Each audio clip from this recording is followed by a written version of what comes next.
Ok. Então, pessoal, é basicamente isso sobre o vírus da hepatite C. É bem simples e bem direcionado, de fato, para o que vocês precisam saber. Agora a gente vai falar brevemente, tanto porque nem tem tanta coisa para falar sobre o vírus da hepatite D, tá? O vírus, pessoal, da hepatite D é conhecido como vírus Delta, né? E é um vírus que a gente pode caracterizar como subinfeccioso, tá? Ou seja, ele vai, a partir do momento que, vamos supor, que ele afete, é muito difícil disso acontecer, dele afetar o nosso corpo, nosso organismo sozinho. Ele precisa existir uma co-infecção para que ele possa se tornar mais patógeno, tá? Então, mas vamos supor, né? Vamos jogar uma hipótese ali de que ele afetou o nosso organismo, só ele, sozinho. Ele não vai trazer complicações, ele vai ser assintomático, ele não vai nos preocupar. Agora, é muito difícil, né, disso acontecer, ele sempre vai estar associado com o antígeno de superfície do vírus da hepatite B. Então, de uma maneira mais lógica, para a gente poder contrair o vírus da hepatite D, geralmente isso vai acontecer por a gente já ter contraído o vírus da hepatite B, tá? Então, por isso que a gente denomina ele como subinfeccioso ou que ele, de fato, precisa de existir uma co-infecção para ele se tornar patógeno, tá? De uma maneira geral, muito pouco conteúdo que existe sobre esse vírus, né? Porque ele não é assim tão comum, ele não é tão frequente, tá? Aí vamos supor, né? A transmissão vai acontecer da mesma forma que o da hepatite B, né? Transmissão através de relação sexual, via parenteral também, tá? E vamos supor, questão de clínica, né? Maioria sintomático, né? Mas pode acontecer o paciente ter náuseas também, fadiga, tá? Até mesmo uma letargia, mas assim, não é tão comum. Aí como vocês vão fazer, né? A gente vai fazer o diagnóstico. Tem exames, né? Para você detectar antígenos contra o vírus da hepatite D, tá? Mas geralmente, vamos supor, você suspeitou do vírus da hepatite D, vamos supor, você fez o teste ali, o antígeno contra o vírus da hepatite D, você já precisa memorizar, né, já ter em conta, ter na cabeça que provavelmente esse paciente é portador do vírus da hepatite B, tá? Sempre vai estar correlacionado, até mesmo para você fazer um tratamento mais adequado, tá? Em casos de que haja uma cronificação dessa doença, ou seja, pela questão do vírus, o que ele pode trazer de problemas, né, de complicações, será a cirrose hepática, tá? Então, ele pode trazer, assim, uma maior complicação, né, levando aí a cirrose hepática, tanto em adultos como em crianças, tá? E o tratamento. O tratamento, pessoal, vai ser não existe, na verdade, um antiviral específico, uma droga específica para o vírus da hepatite D. Mas o que a gente precisa memorizar? Que a partir do momento que você faz a imunização para o vírus, para o paciente ali, para o vírus da hepatite B, você já está praticamente zerando a possibilidade desse paciente contrair ou apresentar o vírus da hepatite D, tá? Então, o nosso tratamento, de uma forma geral, vai ser praticamente a vacina. Então, você vacinou a pessoa, né, contra o vírus da hepatite B. Quando você está fazendo isso, automaticamente você está eliminando quase que todas as probabilidades desse paciente contrair o vírus da hepatite D, tá? Como eu disse, é muito pouco o conteúdo que a gente tem, por não ser um vírus, assim, frequente, tá? Mas, no entanto, se como eu disse, se isso vir cronificar, né, tá existindo ali uma complicação de que pode vir a acontecer, vai ser a cirrose, né? E se essa evolução for acontecendo de uma maneira mais frequente ainda, mais contínua, aí, em alguns casos, é necessário o transplante hepático, tá? Mas é mais para a gente saber mesmo que existe, não é muito visto, não é muito comum, e geralmente vai precisar de ter esse antígeno do vírus da hepatite B para ele conseguir se manifestar ou para ele conseguir se tornar mais patógeno. Porém, a, a chance desse vírus acontecer, ou seja, dele entrar ali no nosso organismo é praticamente zero, porque a pessoa imunizada já vai estar eliminando essas probabilidades de contrair o vírus, tá? Foi até aí? É bem rápido, foi bem rápido, hoje é bem tranquilo, não tem muito mistério. O que eu quero, pessoal, é que vocês memorizem do vírus da hepatite C, como todos os outros, né? Essa questão de morfologia, né? Mais assim, para a questão de prova, né? A gente lembra que o vírus da hepatite B era o único DNA, né? Era o único que apresentava um material genético de DNA. Então, assim, não vai ter muito mistério em questão aos outros, né? Que todos serão RNA. Mas, reforçando de novo que o que é importante a gente saber aqui será o quê? A genotipagem, ou seja, os genótipos, tá? Desse vírus, que são 6, como nós falamos, do 1 ao 6, que é importante para fazer o tratamento. De acordo a cada genótipo, nós iremos realizar, vamos escolher uma determinada droga, que na verdade são 2, geralmente a gente associa 2 para cada genótipo, e um determinado tempo. Geralmente, pessoal, o tempo de tratamento do vírus da hepatite C é de 12 semanas, tá? Geralmente você estende aí por 12 semanas. Agora, pode existir que isso possa se estender ainda mais e chegar a 24 semanas, tá? Mas de uma forma geral é basicamente 12. Destacando de novo que a questão da clínica, que a gente vai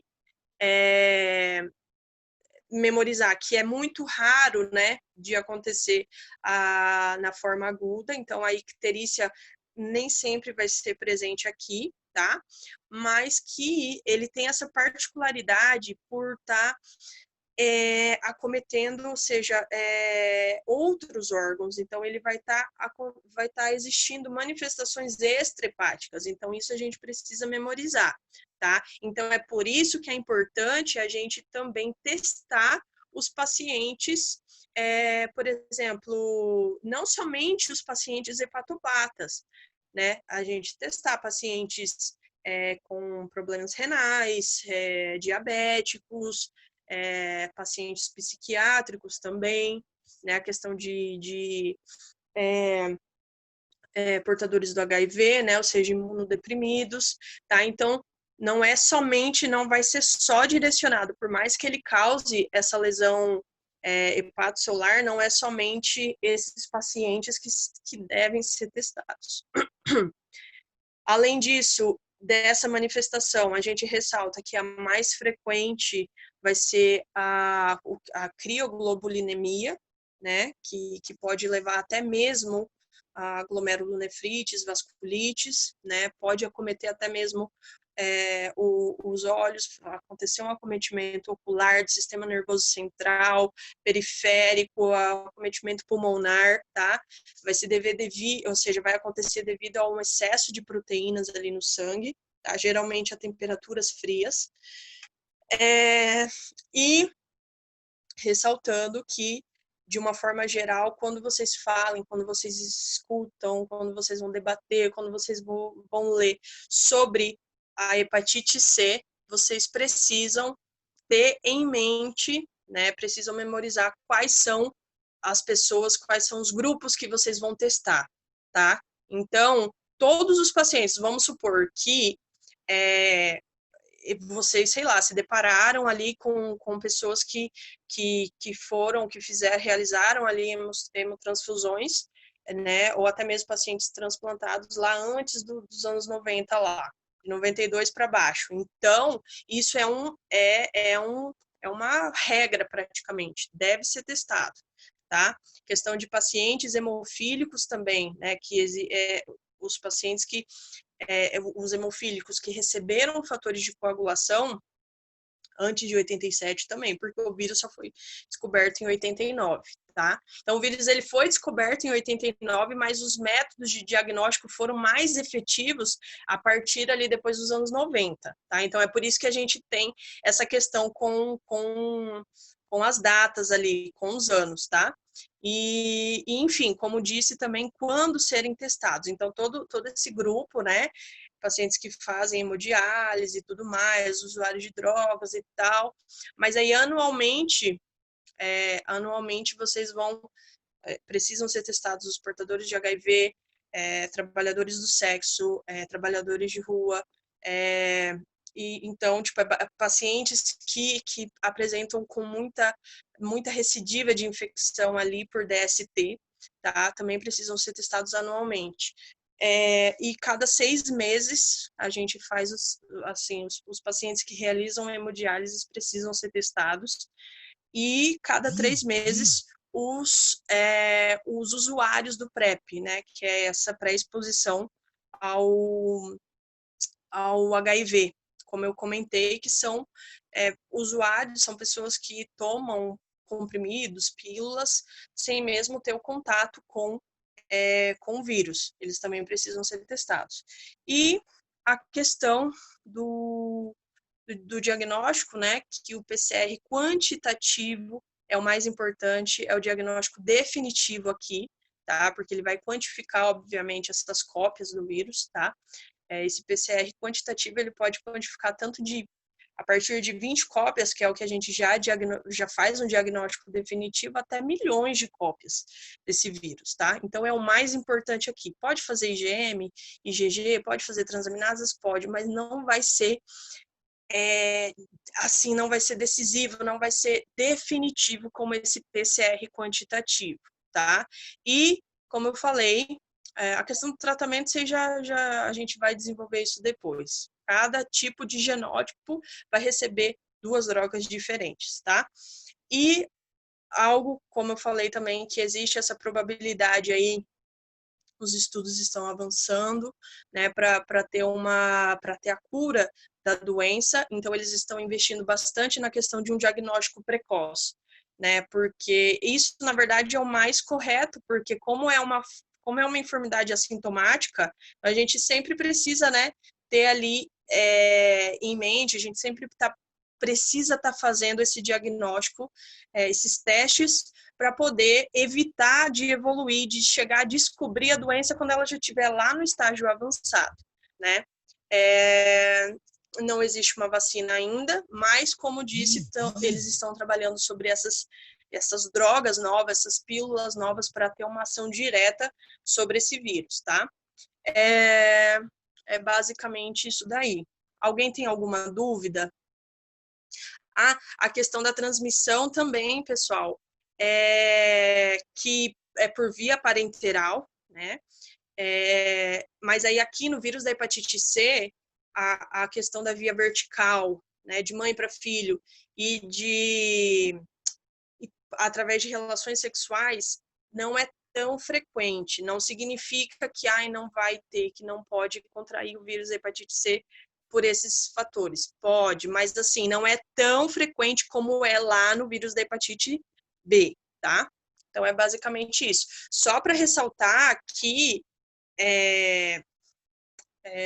a questão das hemotransfusões, lá atrás, nessa época aí, que era muito comum, que era muito frequente desses pacientes se contaminarem, de contraírem tanto o vírus da hepatite B como o vírus da hepatite C, tá? Mas hoje em dia, como eu disse, isso daí reduziu muito, tá?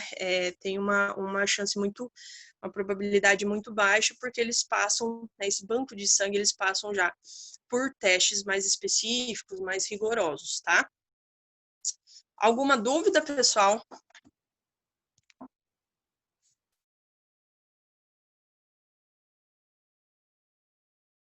Não? De boa? Ressaltando, então, vocês viram, é bem tranquilo a questão das hepatites, assim, não tem muito mistério, mas nós vamos, depois a gente fecha com a hepatite E, na mesma aula a gente fecha com a hepatite E, vamos falar sobre os marcadores da hepatite B, falar sobre os diagnósticos, esse tratamento da hepatite C, e aí a gente já começa com outro tema, tá? Pode ser, pessoal, que a gente acrescente essas hepatites, não foi a A e a B, né, para a prova. Mas pode ser que a gente jogue aí a C, tá? A D. Vocês estão um craque já, tá tranquilo, e a gente vai fazer a repassão aí, não precisam se preocupar. De boa, não precisa se desesperar, nem não fazem essas carinhas aí, não vou amolecer. É de boa, pessoal. Vocês sabem que eu vou estar direcionando vocês e como eu tô falando, ó, isso tem que estudar, isso tem que saber, isso não, tá? Então é mais para é mais para porque você, tipo, como vai ser só uma prova e tudo mais, vocês já estão craques, aí a gente joga um pouquinho esses temas, tá? Mas nada também de muito difícil, não vai ser nada muito complicado. Vocês sabem que a prova é de boa, não vai ter problema não. Foi então, pessoal? Ok, doutor, obrigado. Nenhuma dúvida mais?